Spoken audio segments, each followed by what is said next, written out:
Hi class. Okay, so today I'm doing my video presentation over our life history paper, and I interviewed a woman named Marilyn. She is 74 years old, and she has gone through a lot in her life. I mean, I think anybody at that age has. So through this process, I learned how to make connections to the theories of development proposed by Erikson and understand the most important aspects of her life.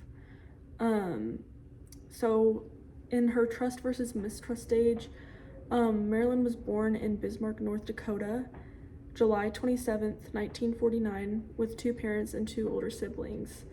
Her parents immigrated from northern Germany 4 years before she was born, and in America they started a family. They were both together at the time of her birth, and Marilyn reports she had a very loving relationship with her parents, and she accomplished trust in this stage. In the autonomy versus shame stage, she also accomplished autonomy. She learned how to play with her siblings. She doesn't remember much from this stage because it was from 1.5 to 3 years old, but from what she does recall, she knows she developed a sense of autonomy because she was able to accomplish tasks after that. Because in the next stage of her life, her fondest memories were learning how to sew with her mom and playing in the snow with her siblings and walking to school with them and making friends. And through that, she kind of knows that she had a sense of autonomy. She describes herself as a kid as very independent, and she was kind of bossy a little bit, even though that she was the youngest in her family. And I think that just really speaks to discovering the kind of sense of self in that stage.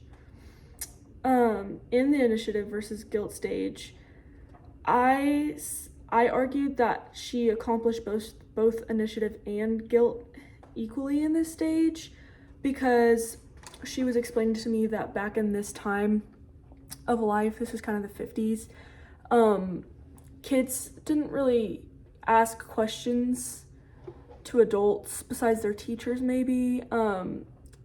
It was more of a respect and a fear that they had, and she learned most from her siblings. So if she had any questions about life or puberty or just things that she didn't understand, you wouldn't really address an adult for that or talk much with them. You would do mealtime with your family, but there was a really great sense of respect for them and what they did for you. It was less of a relationship, and so I think that can kind of give somebody a sense of guilt, because when you don't really know anything about life and you're learning from adults, something that you're also learning is from their silence and what they're not wanting to share with you. And I think that can give you kind of a sense of guilt. But at the same time, she did have a good childhood from what she recalled, and healthy, loving parents. And so she did learn initiative, and through those kind of tasks of going to school every day. She grew up in such a small town, and so she had a really close relationship with all of her classmates. She went to school with the same 12 classmates throughout all of grade school. So I think she really admired that about growing up. So in the industry versus inferiority stage, she accomplished industry in the stage for the time period that she grew up in, because she learned everything necessary for a young girl in Bismarck. That being said, this was the 50s, so she learned how to cook and sew and do chores and do things that a woman did, but maybe she was lacking in other things that men learned to do at the time. And I'll kind of come back to this later, but I do think that she was lacking certain skills that she might have needed for her future, because she had to rely on a man for provision, and she had to rely on a man for money, and that's something that today that you don't have to do. So she had industry for her time, but overall she accomplished somewhat of a sense of inferiority for her future, which we'll get into. So a lot of life changed for her in this identity versus role confusion period. So this is from 12 to 18, but I would argue that Marilyn's course of identity versus role confusion was 12 to 16, because when she turned 16, she was forced to grow up extremely fast. Both of her parents tragically died in different instances, but first her dad was crushed under a car because he was a mechanic and he was working on it, and then a month later her mom abruptly died of cancer. And this is something that they weren't really aware of until it happened. She knew that her mom was sick before, but they just thought she had a really bad flu. And then one day she was coughing so badly, and Marilyn's older brother saw Marilyn's mother going through that death process. So because the closest hospital was like 40 to 45 minutes away, they didn't really have access to help, and so they didn't really seek it out in that time. So it was very abrupt, and I think this really forced Marilyn to find safety and security with somebody else, because both of her siblings were 18 and 19 at the time, and so they were already out of the house. She had the option to go into foster care or to just have her siblings take care of her at the time, because it was easier to go unreported where she was from and in the time period. And for 2 months after her mother passed, she just lived with her siblings. And then one night she was at a line dancing thing in her town. It was like a rodeo, I think, and she was line dancing, and she met her future husband Larry there. But she was 16 and he was 26 at the time, and he was in the military, and he was in North Dakota for the time being for his like current station. And I think that in this stage she definitely accomplished role confusion, because you could argue that, I think that's the interesting thing. So the way that Erikson describes identity versus role confusion, you might say that she accomplished identity because she figured out what she was going to do with her future, who she was going to be with, what kind of her life path was going to be. But I would argue that it was role confusion, because if those traumatic events wouldn't have happened and played out in the way that they did, she most likely wouldn't have gotten with somebody 10 years older than her that would provide her the financial stability that she needed, would keep her out of the foster care system, would rescue her from living with her siblings and living in poverty. That was like the promise at the time. So I think that she developed role confusion because her life events would have played out much differently, in my opinion, if her parents wouldn't have died and she would have had that stability back at home. She even said that she grew up very, very fast within just a couple of months after her parents died. Like, her whole perspective on life completely shifted, and she went from being a kid to an adult super quick. So after that stage, we reached the intimacy versus isolation, which I broke up into 3 chunks because that is just a huge stage of life. And I think she accomplished different things throughout different periods based on what she was going through. So from 18 to 25, I said that it may have appeared that Marilyn achieved intimacy, but in reality she achieved isolation because she had nobody to rely on besides her abusive husband.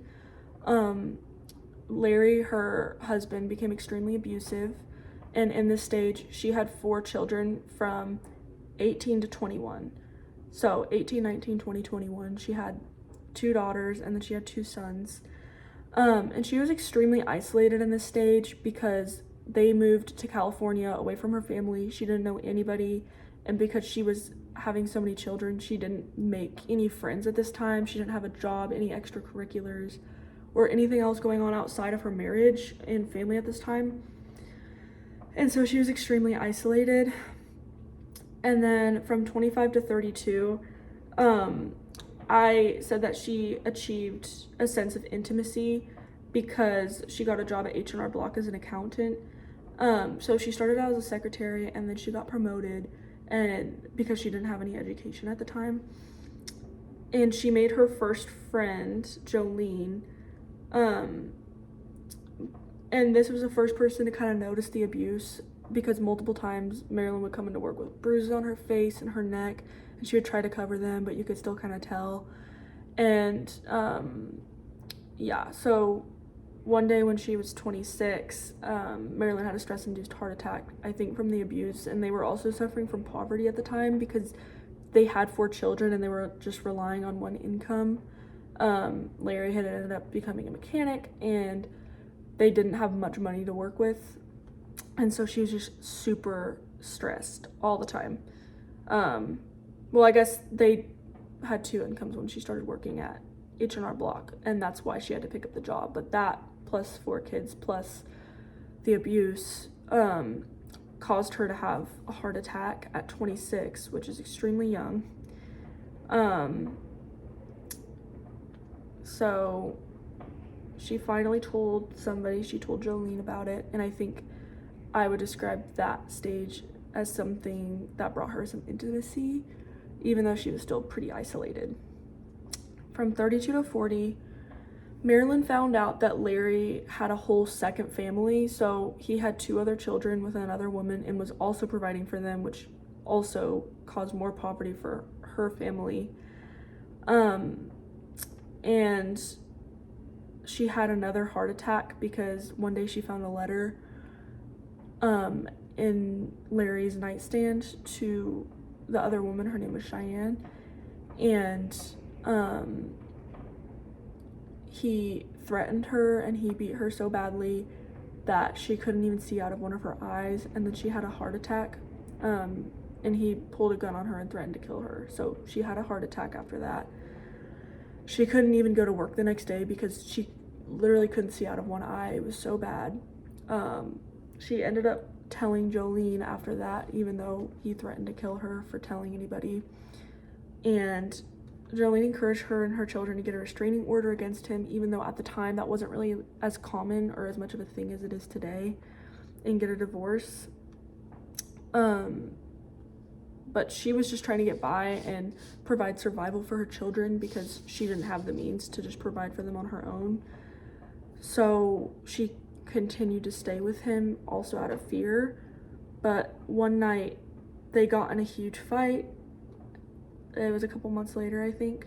And the next day Larry packed his bags and took his sons Mike and Mark to Mississippi to move in with his family and left his daughters Lynn and Laura with Marilyn. This is when Marilyn was 33 and her children were 15, 14, 13, and 12.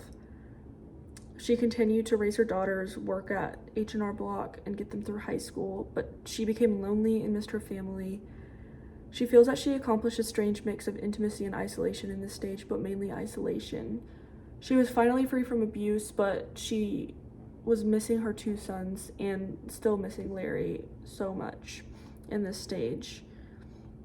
So then we move on to generativity versus stagnation from 40 to 65 years. I broke this up into 2 stages just based on her life. So from 40 to 52, this is when she had a relationship with a man named Tom. They ended up getting married, and he was definitely not an abusive man, and so that was a huge upgrade for her. He was just kind of nice. He was funny, and at 43, she moved in with Tom and they got married. Also at this time, so once Mike and Mark graduated high school, which was around the time that she was 40, they both moved back to California and away from Mississippi. And Mike moved in with her with his new girlfriend, and so she had this 3 years where she could just really develop a relationship with them. So she really appreciated that. They were both extremely smart, and so that was really comforting to her. And Mark ended up going to West Point, but he got kicked out and dishonorably just discharged because he got his girlfriend at the time pregnant. So that caused him to go to jail for a little bit. And then he started using marijuana, which that I wouldn't say it was because he got kicked out. I think that was a pretty regular thing for just him and his friends back in that day. But he did end up discovering through use of marijuana, it induced / revealed his schizophrenia, which caused him, so he was very violent as well. It was a very violent case of schizophrenia. And with the woman that he got pregnant, he had 3 more children, so they had 4 children. And he ended up, when his youngest was 7, he was very abusive to them, and he ended up beating his wife with a baseball bat, which caused him to go to prison again. So he was sentenced to prison, I think, for 20 some years, 15 to 20 years after that. And that was also when he was using drugs at the time. So that kind of changed Marilyn's life a lot, because she was constantly going to the prison and trying to get visitation. And it was kind of just a traumatic event that happened for her. This caused her to feel a sense of failure, which contributes to stagnation, but at the same time, she had a healthy marriage and good relationships with her other 3 children, so she accomplished generativity as well. From 52 to 65, Marilyn and Tom got a divorce, and Marilyn got back together with Larry. He moved back to California. She said Larry drove to California one day and begged her to get back together with him and start a new life together. He told her he had gotten better, and she liked the idea that they could all be a family again with everyone in California, and that he could visit his son in prison. Obviously, when she moved in with him at first, he was a little bit different, not as abusive, but the patterns of abuse returned, and he became abusive again. When Marilyn was 63 and Larry was 73, his health began to extremely decline. He had dementia, arthritis, and was developing Alzheimer's. They moved to Kansas, where Marilyn's son Michael was, and Larry moved into a veteran's home where he could receive care. He passed at age 75, and Marilyn felt a sense of stagnation from his death and newly living in Kansas, but simultaneously a new horizon and an opportunity to be close to her grandchildren and children. So this gave her, I don't know, I think it was hard talking to her about this stage. I didn't really understand why she got back together with Larry. I think it's really hard to understand why a victim would get back with an abuser, but I also think she had rose-colored glasses when it came to this relationship. I think learning Marilyn's story definitely helped me understand how to help victims of abuse, especially in relationships, through their situations, and understanding like they can still see their abuser in a good light and not see all of the red flags that maybe other people in their life can see. So for ego, integrity versus despair stage, so from 65 to 74, her son Mark was released from prison, and he moved from California to Kansas, and he moved in with her to get back on his feet. But he would irregularly take his medication, and they had a very rocky relationship. He was described by her family members as emotionally abusive and manipulative. So that ended up causing her to move back to California, close to her daughter Laura. And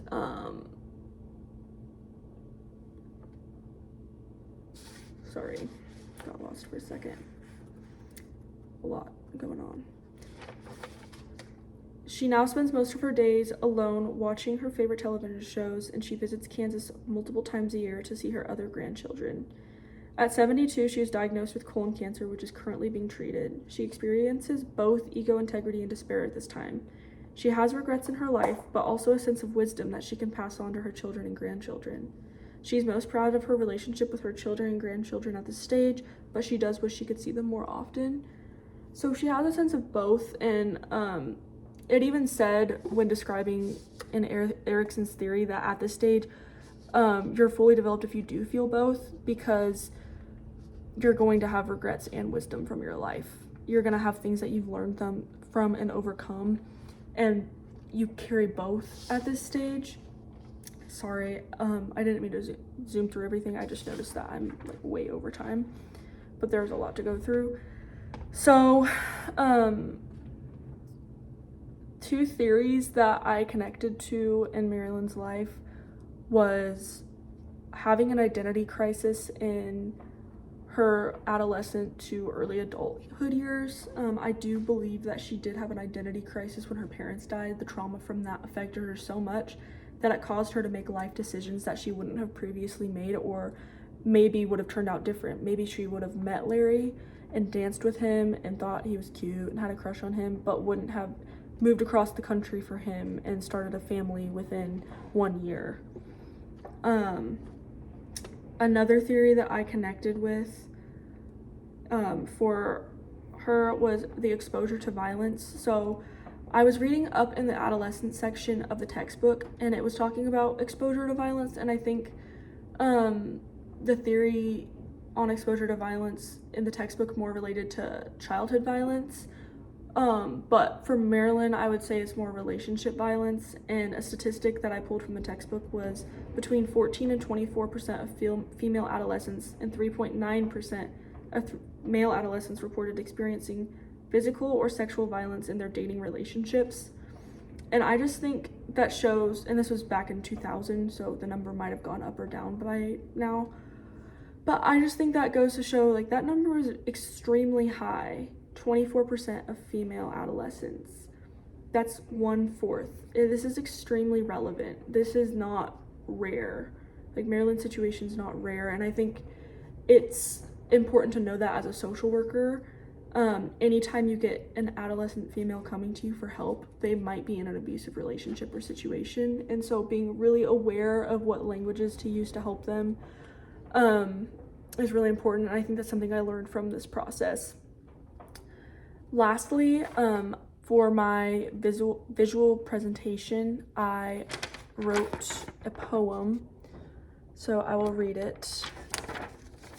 And this poem, I wrote it less from my perspective and more from hers, from when I talked to her, because I think it's hard to explain all my findings. I'm doing it from kind of a social work-y perspective and my perspective, but I do think that me and Marilyn had extremely different perspectives on life, and so I kind of wanted to let hers shine through this poem. So, all my life I was meant to find this version of myself I was forced to hide. I smile and laugh and play with great-grandchildren instead of dumpster diving and covering bruises hidden. It's still not perfect, it was never meant to be. I look forwards towards hope and being cancer-free. The fear and resentment I leave behind, all my life I was meant to find. Greater than escape, a future of prosperity, the greatest gift I could give anybody. Children and grandchildren finally safe, well-fed, needs met, and oh so loved. I thank the good faithful Lord up above for sending me angels and labors of love. At 74, I think I finally know I wasn't being punished, I was meant to grow. All of my life I was meant to find love, joy, mercy, patience, and peace of mind.